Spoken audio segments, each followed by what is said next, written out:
no Brasil, esteja você em qualquer lugar, porque estamos vivendo o que está em Daniel capítulo 12, versículo 4, que no tempo do fim o saber se multiplicaria. E alguém diz para mim assim: pastor, por que a nossa geração não nota isso? Porque a nossa geração está sendo criada nesta redoma de conhecimento. Quando você nasce e você já encontra na sua casa um computador com programas extras modernos, você não tem espanto nenhum. Mas se alguém viesse de 100 anos atrás aqui conosco esta noite para perceber que as coisas têm mudado, ele com certeza diria: eu estou vivenciando a última hora. Igreja, eu quero te dizer que a gama de sabedoria que tem sido disseminada sobre a terra, com a permissão de Deus, Deus permitiu para anunciar a volta do Filho dele. Jesus está voltando. Coloque a sua mão para cima agora. Jesus está voltando. Jesus está voltando. Quantos podem glorificar a Ele por este sinal? Quantos podem glorificar a Ele por este sinal? É a época da tecnologia. A tecnologia está dizendo: ora vem, Senhor Jesus. Adore a Ele agora individualmente. Adore a Ele individualmente. Adore a Ele por causa da nossa possibilidade de vivenciar esse fenômeno.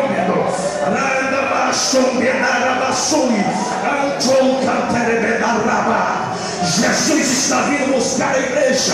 Eu observo também no livro de Mateus capítulo 24, no versículo 4, que no tempo do fim haverá como sinal engano religioso, e foi profetizado pelo próprio Jesus que no tempo do fim haveria engano religioso. O que quer dizer isso, pastor? Engano religioso quer dizer ocultismo, quer dizer religiões orientais que antigamente só eram do Oriente, mas tem crescido e tentado ter entrado sobre a terra. Nós temos olhado também o espiritismo, que tem se levantado, que tem se projetado. Antigamente o espiritismo nós encontrávamos dentro de um terreiro de umbanda, com alguns batuques, com algumas despachos, alguma coisa.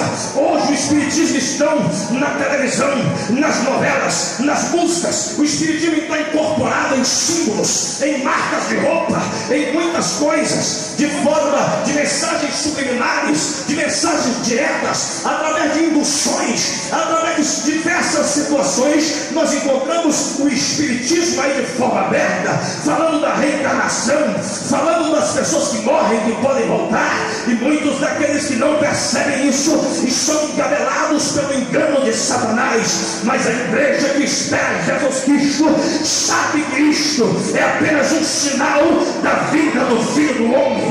Esta questão de muitas religiões, nova era, misticismo, coisas desta natureza foram preditadas por Deus, e através disso nós sabemos que a cada momento Jesus está mais próximo de vir buscar a sua congregação, de vir buscar a sua família, de vir buscar a sua igreja. Quantos podem enaltecer a Deus por isso? Levante a mão, receba algo de Deus aqui esta noite. Eu já estou cheio da glória dele. Quantos podem vivenciar a vinda do Filho de Deus? Quantos podem sentir a presença dele através dos sinais eternos? Os sinais é ele que permite.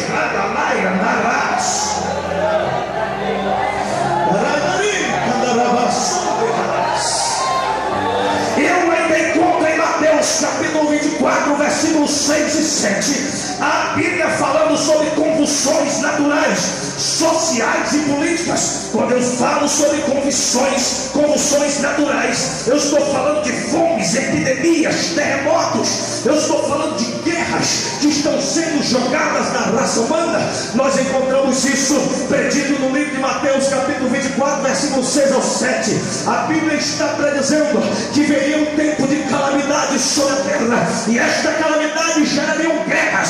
Se você assistiu o noticiário ainda hoje, você vai encontrar muitas guerras sobre a terra. O mundo está todo armado. Existem vários países que estão investindo milhares e milhares do dinheiro da terra em bombas atômicas, em bombas químicas. Hoje o homem tem poder para destruir o mundo. Quando ele tentar usar essa arma química, ele só vai usar pela permissão de Deus. Mas se ele usasse uma arma química, nós não veríamos explosão nenhuma, nós não veríamos catástrofe nenhuma. Simplesmente seria soltado uma bomba química que transmite um vírus, e as pessoas pegam uma doença e vão morrendo com uma semana, ou vão morrendo com 3 dias. Assim está o homem armado para grandes guerras. O mundo já enfrentou uma grande Primeira Guerra Mundial, o mundo já enfrentou uma Segunda Grande Guerra Mundial, o mundo está se preparando, o cenário do mundo aponta para uma terceira e grande guerra mundial, que talvez seja a última e maior guerra da história, que será apenas a conclusão do cenário para a vida de Cristo. Amados, eu estava olhando para este sinal, quando o Senhor está falando de convulsões sociais e políticas, eu comecei a lembrar que os países que se chamavam equilibrados, países que eram poderosos, países que não tinham o costume de descer na sua economia, foram países abalados nesses últimos anos. A economia mundial foi abalada pelo poder de todas as bolsas. Nós olhamos colapsos financeiros por todos os países, inclusive o Brasil passou por isso. Isso também é o sinal da vinda do Filho do Homem. Amados, olhem para cá, o mundo tem passado por um colapso político.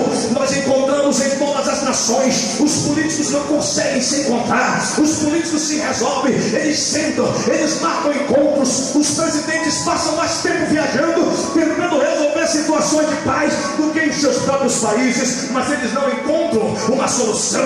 Eles fazem o G12, o G20, o G5, tentando encontrar uma solução para o aquecimento global, para outro tipo de dificuldade, como a fome e os terremotos, mas eles não têm a solução. Sabe por quê, irmão? Isso é apenas uma preparação do cenário para o anticristo, que vai aparecer trazendo uma certa solução para as pessoas. E a Bíblia diz que isso tudo é sinal da vinda do Filho do Homem. O mundo não consegue mais encontrar estabilidade financeira, o mundo não consegue mais encontrar estabilidade na sua própria natureza, porque Deus está permitindo isso, porque breve Jesus Cristo estará vindo para buscar a sua igreja. Quando sentem que Ele está mais perto, levante a sua mão, receba a autoridade de Deus.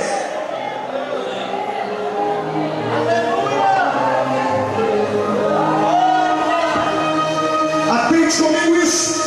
Ainda no livro de Mateus, capítulo 24, verso 12, eu encontro a Bíblia dizendo que nos tempos do fim a iniquidade vai se multiplicar. Por favor, raciocine comigo agora. A sociedade que nós vivemos está sedenta por prazer. Ela perde os valores, ela perde o bom senso, dados à imoralidade, ao despudor, à pornografia, à maldade, à violência. Hoje nós temos uma sociedade atrofiada. Hoje nós temos pessoas que, embora sejam cultas, muitas vezes se dilaceram através de absurdos, como nós temos visto na nossa mídia. Pai que mata seu filho, filho que mata seu pai, pessoas de renome que entram em escândalos porque matou alguém, porque destruiu alguém, como aquele advogado que jogou a própria filha de um andar do seu prédio. Nós encontramos uma sociedade hoje desviada da verdadeira sociedade de Deus. Encontramos leis maléficas que penduram no nosso Congresso, que bate dia e noite no Congresso para legalizar a homossexualidade, o lesbianismo e muitas coisas assim. Encontramos uma lei que bate dia e noite para legalizar o aborto lá dentro do nosso Congresso Nacional. Louva a Deus pela vida dos servos do Senhor que ainda estão lá dentro combatendo e representando a igreja, como o pastor Silas Malafaia, que tem lutado incansavelmente para que essas leis não aprovem. Sabe o que é isso, meu irmão? A iniquidade se multiplicando. Hoje nós temos um índice de meninas que engravidam ainda crianças gerando crianças, porque aprenderam a ficar, aprenderam a padernar, aprenderam a não zelar pelos valores da família, pelos valores do seu corpo, e especialmente pelos valores da sua igreja. Perdem o bom senso, perdem o temor, porque o mundo faz e muitas vezes quer fazer. Deixa eu te dizer uma verdade: se a iniquidade tem crescido na terra, este sinal está dizendo: perto está o Senhor Jesus, perto está o Filho de Deus. Quantos podem levantar a mão e glorificar a Deus? Santifica-te, igreja, prepara-te, dentro, te coloca